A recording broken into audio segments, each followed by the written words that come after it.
వయసు 35 ఇయర్స్. ఎంత 35 35 ఏళ్ళు 30 సంవత్సరాలు నాకు.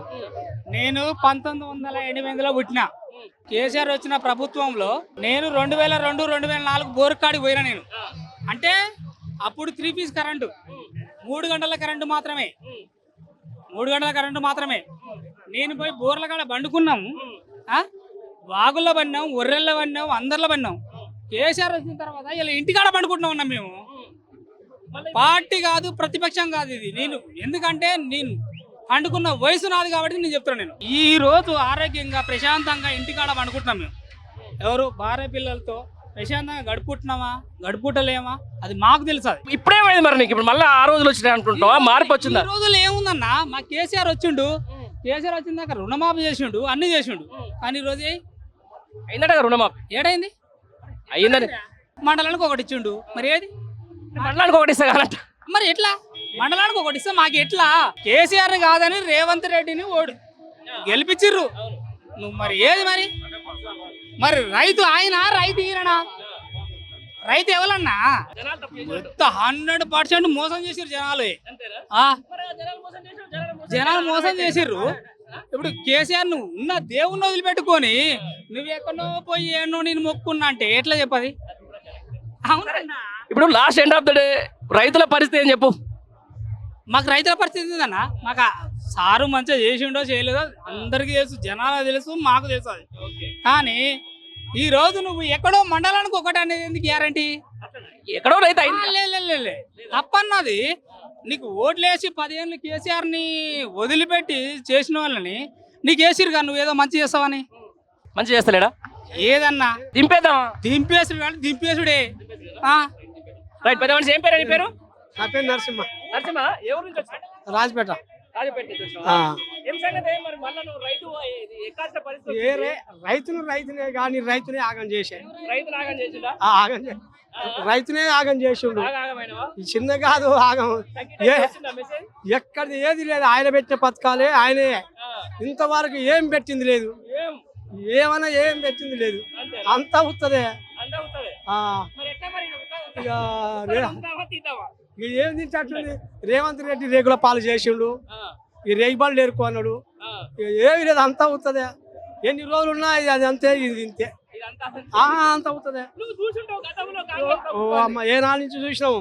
ఆనాడు ఇందిరాగాంధీ మంచిగా చేసింది కానీ ఫస్ట్ ఈయన చేసిన వ్యవహారాలు అయితే లేవు లేవు లేవు. కేసీఆర్ చేసిండు అప్పుడు, ఆనాడే ఇందిరాగాంధీ. ఈనాడైతే వీళ్ళు చేసింది ఏం లేదు, ఏం లేదు, మొత్తం ఏమి లేదు. అంతా మాటలే నోటి నిండా, చేసిన చేతలైతే ఒక్కట్లేవు. ఏంటి పరిస్థితి? ఏం పరిస్థితి అన్న? కాంగ్రెస్ ప్రభుత్వం మొత్తం రోడ్ ఎక్కిచ్చింది. అప్పుడే రోడ్ ఎక్కిచ్చింది. నిన్న ఇన్ని రోజులు నల్గొండలో ధర్నా చేస్తామంటే పర్మిషన్ ఇవ్వలేదు. కోర్టు పోయి తెచ్చుకుంది బీఆర్ఎస్ పార్టీ. ఆ పార్టీ కోర్టు పోయి తెచ్చుకునే ముంగల రైతు బంద్ వేస్తామన్నారు. పొడుగు రేట్లకు ఎవరిని చూస్తే భయపడుతున్నారు? ఓవల్ని మరి ఎందుకు పర్మిషన్ ఇస్తలేరు? ఇంకా ప్రభుత్వం వాళ్ళ చేతులు ఉంది, పోలీసు వాళ్ళు వాళ్ళ చేతులు. ఎందుకని ఇప్పుడు ప్రజాస్వామ్యంలో ఎవరైనా కూడా ధర్నాలు చేసుకోవచ్చు అని వీళ్ళే చెప్పారు. కానీ పోలీసు వారు ఆజ్ఞ లేదు, మనం చేయలేము కదా. అందుకని కోర్టు పోయి తెచ్చుకోరు, చేసిరు. ఇవాళ ఏ ముఖ్యమంత్రికి వచ్చిరు, ఎవరికి వచ్చిరు అన్న? కేటీఆర్ మీటింగ్ పెడితే మహాధర్నాకి ఎంతమంది వచ్చిరో మీరు చూస్తారు కదా. అది బీఆర్ఎస్ ప్రభుత్వం అంటే అది. కేసీఆర్ ఎప్పుడైనా రైతుల పక్షాన నాయకుడు, దేవుడు. ఆయన ఎప్పుడైనా ఇప్పటికీ 10-12 విడతలు రైతు బంధు వేసిండు. రైతుల పక్షాన అండగా ఉండు దేవుడు లెక్క. ఏది కాంగ్రెస్ ప్రభుత్వం ఫోన్లు మొత్తుకుంటున్నాయి అంతేగాని పైసలు వస్తలేవు. పైసలు ఎక్కడ అన్న? ఒక్కసారి చూడండి. నాకు ఎకరన్నారే భూమి. మొన్న అయితే 26వ తారీఖు రోజు ఆయన ఏది మన 26 జనవరి రోజు ఆయన చెప్పింది రేపు రిపబ్లిక్ డే 27వ తారీఖు రోజు అయితే నీకు 12:30 నుంచి టకీ పడతాయి అని చెప్పేసి కావాలని అన్నమాట ఆయనే. బోకస్ మాటలు. గ్రామ పంచాయతీ ఎన్నికల కోసం ఇవన్నీ డ్రామాలు. జనాలు కూడా అట్నే తయారయ్యారనా? రేవంత్ రెడ్డి చెప్తా ఉంటే నమ్ముతూనే ఉన్నారు. Revanth Reddy face to face press meet లో చెప్పిండు, రోగి కోరుకున్నది అదే, డాక్టర్ ఇచ్చేది అదే మందు. మేము అబద్ధం చేసి మోసం చేయాలనుకుంటున్నాం, జనం మోసపోతురు అంతే. ఆయన చెప్పిన ముచ్చటే ఇది, ఆయన చెప్పిందే చేస్తుండు. ఆయన ముందే ఇదివరకే చెప్పిండు, జనం మోసపోతానికి రెడీగా ఉన్నప్పుడు మోసం చేస్తానికి మేము కూడా రెడీగా ఉంటామని చెప్పేసి. సరే ఎన్ని రోజులు పోతారు ఇట్లా? ఈ జనం నమ్మిన రోజులు పోతారు. ఎన్ని రోజులు అమ్ముతారు ఇట్లా? అయిపోయింది, ఆయన పని అయిపోయింది. ఇక అయిపోయిందని ఎట్లా చెప్తున్నావు? ఇప్పటిదాకా నమ్మిరు, ఇక ఈ రోజు మా ధర్నాకు రైతులే కానీ వచ్చేది, రాజకీయ నాయకులు రారు, రైతులమే మేము వచ్చింది ధర్నాకు. లక్షల మంది వచ్చారు. మల్లారెడ్డి కూడా అంటే మునుగోడే కదా? మునుగోడేను. ఏం మరి మీ ఎమ్మెల్యే మళ్ళీ కేసీఆర్ గొప్పడు అంటుండు. కేసీఆర్ గొప్పోడే, మరి గొప్పోడు కాబట్టి చెప్తున్నానా, కేసీఆర్ గొప్పోడు కాబట్టి చెప్తున్నా. అన్న బీఆర్ఎస్ పార్టీ కేసీఆర్ నాయకత్వాల ప్రతిపక్షాలు ఉన్నా అది పాలిచ్చే ఆవే అన్న, అంతే, పాలిచ్చే ఆవే. పాలిచ్చావని తీసుకొచ్చి ఓటిపోయిన భయపడిన ఎంత తెచ్చుకున్నావు? ఇప్పుడు జనాలు అట్లా మోసపోయారు అన్న. దాంట్లో నువ్వు ఉండొచ్చు, నేను ఉండొచ్చు, ఎవరైనా ఉండొచ్చు, అందరం ఉండొచ్చు. దాని టైం వచ్చినప్పుడు విందామనా, విందాం, పక్కా విందాం. ఇప్పుడు ఏదేమైనా కూడా రైతు రాజు, రైతుకు న్యాయం జరగాలి, రైతుకు న్యాయం జరిగితే అన్ని విధాలు జరుగుతుంది. కేసీఆర్ ప్రభుత్వం ఉంటేనే రైతుకు న్యాయం జరుగుతుంది అన్న. ఏమైంది రైతులకు మొన్నటిదాకా? రైతులకు రోగం వచ్చింది, రోగం వచ్చి ఆయన గెలిపించుకొని రైతు బంధు చేస్తాం. అది నాకు 1,00,000 బ్యాంకు రుణం ఉందానా, బాయ్కు ఉంది. ఇంకా 2 లక్షలు మాఫీ చేసిన అన్నాడు, ఇవ్వనికి చేసిండు, ఏం కథ నాకు ఏం అర్థం అవుతుంది. నాకు రుణమాఫీ రాలేదు. ఇప్పుడు కూడా చూపిస్తాను, నా SBI బ్యాంకులా నా బ్యాంకు లాక్ వేయించిండు. ఈయన రుణమాఫీ చేస్తా అంటే నేను కట్టలేదు, బ్యాంకు లాక్ వేయించిండు. నేను డబ్బులు వేసుకోవస్తలేదు, తీసుకోవస్తలేదు. ఇది కదా మరి. అంతేగాని మరి మనం కట్టినప్పుడు లాకేస్తాడు, ఈయన కడతానే. కాంగ్రెస్ పార్టీ కోటేయలేదేమో, మాఫీ చేసి తెచ్చుకోరు. కాంగ్రెస్ పార్టీ కోటేయలేదేమో. నాకు కాంగ్రెస్ పార్టీకి ఓటు వేయలేదనా అంటే నాకొక్కనికి జనం అంతా వేస్తారన్న కాంగ్రెస్ పార్టీకి. అందరం కలిసి వాళ్ళందరికి ఆపుతుండేమో, అందరికి ఆపుతుండు. మరి ఎట్లా గ్రామ సభలు అయినాయి మీ ఊళ్ళో? గ్రామ సభలు అయినాయి, రేషన్ కార్డులు అని, ఇందిరమ్మ ఇండ్లు అని, ఇందిరమ్మ భరోసా అని. గ్రామ సభలు అయినాయా, గ్రామ గలాటాలు అయినాయా? గ్రామ గలాటాలు అయినాయి, సభలు అయినాయి. ఇంకొకటి కాంగ్రెస్ పార్టీ పరంగా ఇస్తురన్న రేషన్ కార్డులు కానీ. వాళ్ళ పార్టీ వాళ్ళకి ఇచ్చుకుంటే మనకేం నష్టమే? మనకేం నష్టం లేదు, కానీ అరువులని దోవాడాలి కదా. ఏ పార్టీలో అయినా ఉండొచ్చు, నువ్వు ఒక్కరిమే ఉండాలంటే అవుతుందా? నువ్వు ఒక్కరిమే ఉండాలంటే కాదు.